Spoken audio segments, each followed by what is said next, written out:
வணக்கம் நண்பர்களே, நான் அருண்குமார் பவன ஃபார்முலேஷன்ஸ் இருந்து பேசுறேன். இன்னைக்கு பதிவில் நாம டேஷ்போர்ட் பாலிஷ் எப்படி தயாரிக்கிறதுன்னு பார்க்கலாங்க. இது ஒரு மேக்கிங் வீடியோ.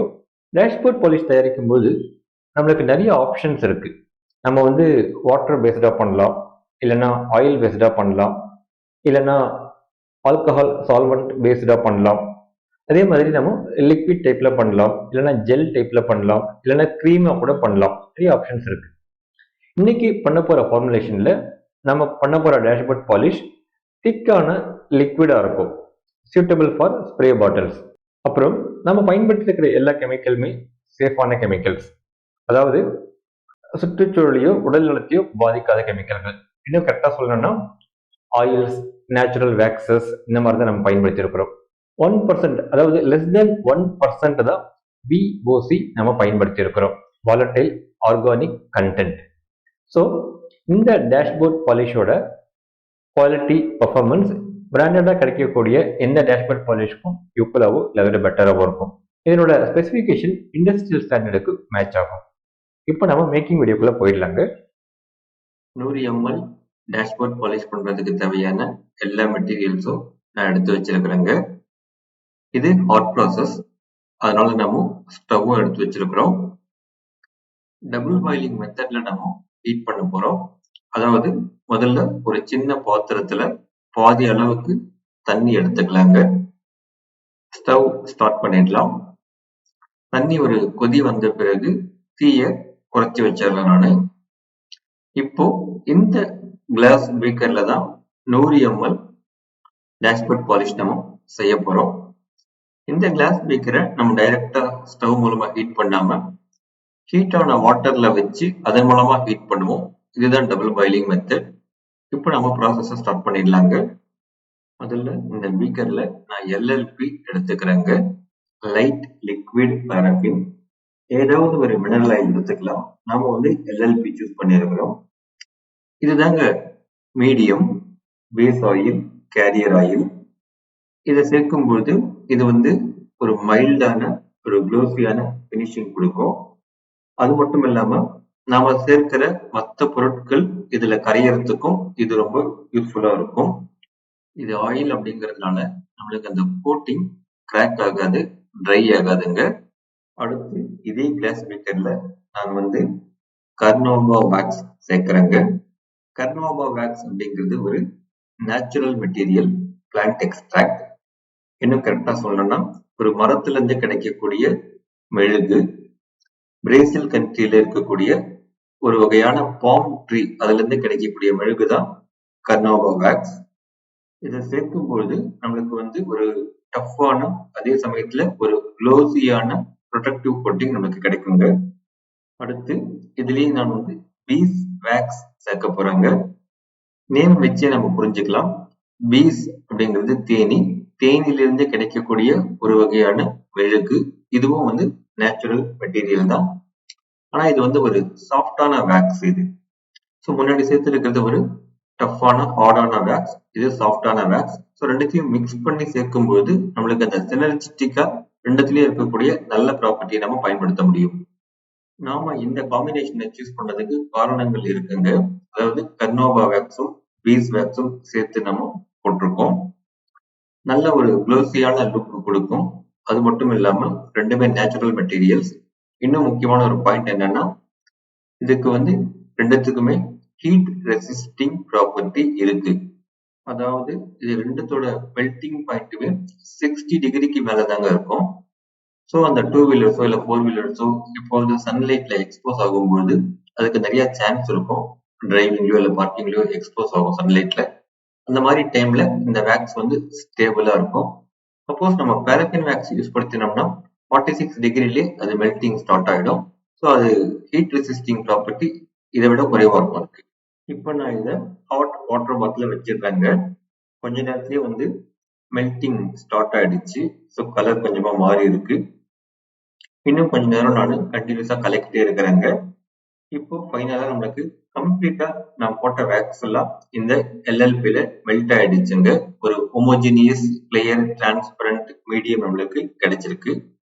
அடுத்து ஹாட் கண்டிஷன்ல இருக்கும்போதே சிலிக்கான் ஆயில் 350 CST ஆட் பண்றாங்க. இதன் கூடவே சிலிக்கான் ஆயில் 1000 CST நான் சேர்த்து ஆட் பண்றேங்க. ரெண்டுமே சிலிக்கான் ஆயில் தான். ஆனா 350 CSTக்கும் 1000 CSTக்கும் விஸ்கோசிட்டி வேறவா இருக்கும். விஸ்கோசிட்டி பேஸ் பண்ணி என்னோட சர்ஃபேஸ் லெவல் ப்ராப்பர்ட்டிஸும் சேஞ்ச் ஆகும். இது ரெண்டையுமே ஒரு குறிப்பிட்ட காம்போசிஷன்ல சேர்க்கும்போது நம்மளுக்கு அந்த கோட்டிங் திக்காகவும் லாங் லாஸ்டிங்காகவும் இருக்குங்க. அது மட்டும் இல்லாம ஸ்ப்ரெட் பண்றதுக்கும் நம்மளுக்கு ஈஸியா இருக்கும். இப்போ ஹீட்டிங்ல இருந்து வெளியில எடுத்துடலாங்க. இப்போ இன்னும் சில கெமிக்கல்ஸ் போட்டு நான் கலக்க வேண்டியிருக்கு. அதனால எனக்கு இந்த பீக்கர் பத்தாது. நான் இதை பெரிய பீக்கர்ல டிரான்ஸ்ஃபர் பண்ணிடுறேங்க. அடுத்து இது ஹாட் கண்டிஷன்ல இருக்கு, கூல் ஆகல. ஸோ அந்த ஸ்டேஜ்லயே நான் வந்து PEG12 டைஸ்டீரியேட் ஆட் பண்றேங்க. இது வந்து பேசிக்கா ஒரு எமல்சிஃபையர். நம்மளுக்கு அந்த dashboard polish medium layer separate ஆகாம ஹோமோஜினியஸா ஸ்டேபிளா இருக்கணுங்கிறதுக்காக இதை சேர்க்கிறோம்.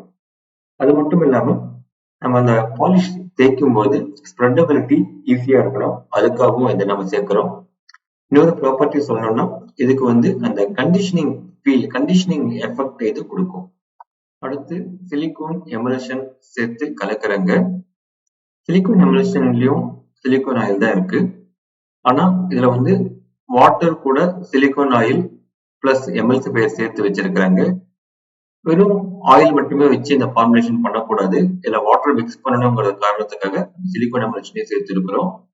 இந்த combination silicon oil 350 CST 1000 CST silicon emulsion, இந்த காம்பினேஷன் வந்து ஒரு பெட்டரான ஃபினிஷிங் அவுட்புட்டை கொடுக்குங்க. இன்னும் கரெக்டா சொல்லணும்னா அந்த அவுட்புட் கோட்டிங் வந்து அப்ளை பண்றதுக்கு நமக்கு ஈஸியா இருக்கும். அந்த கோட்டிங் ஸ்டேபிளாகவும் ஒரு லைட்டர் ஃபினிஷிங்கோடவும் யூனிஃபார்மாகவும் அதே சமயத்துல லாங் லாஸ்டிங்காகவும் இருக்குங்க. அடுத்து ஆல்ஃபாக்ஸ் 200 சேர்க்கலாங்க. இதுக்கு மல்டி ரோல் இருக்கு. ஃபர்ஸ்ட் ஆஃப் ஆல் இது ஒரு எமல்சிஃபையர், அப்புறம் நான் அயானிக் சர்ஃபாக்டன்ட், அது மட்டும் இல்லாம வெட்டிங் ஏஜென்ட். அடுத்து பாலிசார்பேட் 80 சேர்க்கலாங்க. இது இன்னொரு எமல்சிஃபையர். இந்த டேஷ்போர்ட் பாலிஷ்ல நம்ம ஏன் இத்தனை எமல்சிஃபையர் சேர்க்கிறோம்னா, ஒரு குறிப்பிட்ட காம்போசிஷன்ல சேர்க்கிறோம்னா, டேஷ்போர்ட் பாலிஷை பொறுத்த வரைக்கும் முக்கியமான குவாலிட்டி பேராமீட்டரே லேயர் பிரியாம இருக்கணுங்கிறது தாங்க.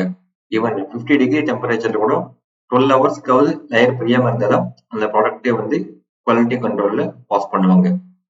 எப்படி மற்ற கிளீனிங் ப்ராடக்ட்டுக்கு pH முக்கியமோ அந்த மாதிரி டேஷ்போர்ட் பாலிஷ் பொறுத்த வரைக்கும் லேயர் செப்பரேஷன் ஆகாம இருக்கணும். அதனாலதான் இவ்வளவு எமல்சிஃபையர்ஸ் நம்ம சேர்க்கிறோம். இது PEG400. இது வந்து ஒரு கோ சால்வெண்ட். அது மட்டும் இல்லாம ஹியூமெக்டென்ட், அதாவது மாய்ச்சர் ரிட்டைன் பண்ணக்கூடிய ப்ராப்பர்ட்டி இருக்கக்கூடிய ஒரு மெட்டீரியல். அடுத்து PG புரோபிலின் கிளைக்கால் ஆட் பண்ணலாங்க. இதுவும் இன்னொரு சால்வெண்ட் தான், இன்னொரு ஹியூமெக்டென்ட் தான். இது வந்து அந்த ஃப்ராக்ரன்ஸை டிசால்வ் பண்றதுக்கும் யூஸ்ஃபுல்லா இருக்கும். அடுத்து பென்சைன் பென்சியேட் நம்ம சேர்க்கலாங்க. இந்த மெட்டீரியல் வந்து கம்பல்சரி கிடையாது, ஆப்ஷனல் தான். அதனாலதான் நான் ஃபைனலா சேர்க்கிறேன். இதை சேர்க்கறதுல என்ன பிளஸ் பாயிண்ட் என்ன மைனஸ் பாயிண்ட் அதையும் சொல்லிடலாங்க. அதாவது இது வந்து வாலட்டைல் ஆர்கானிக் காம்பவுண்ட். ஸோ எந்த ஒரு ப்ராடக்ட்லயுமே VOC இல்லாம இருந்தா இல்ல குறைவா இருந்தா அது நல்ல விஷயம். ஏன்னா வாலட்டைல் ஆர்கானிக் காம்பவுண்ட்ஸ் இருக்கும்போது நம்ம சுற்றுச்சூழலையும் அதை சுவாசிக்கிறவங்களுக்கு உடல் நலத்தையும் பாதிப்பு ஏற்படுத்துறதுக்கு வாய்ப்பு இருக்கு. மற்ற கண்ட்ரீஸ் எல்லாம் பாத்தீங்கன்னா இதுக்கு பேன் இருக்கு. less than 3%, less than 5% தான் பயன்படுத்தணும். அதுக்கு மேல போச்சுன்னா பர்மிஷன் கொடுக்கவே மாட்டாங்க. ஸோ நம்ம இந்த ஃபார்முலேஷன்ல கம்ப்ளீட்டா முடிச்சாச்சு.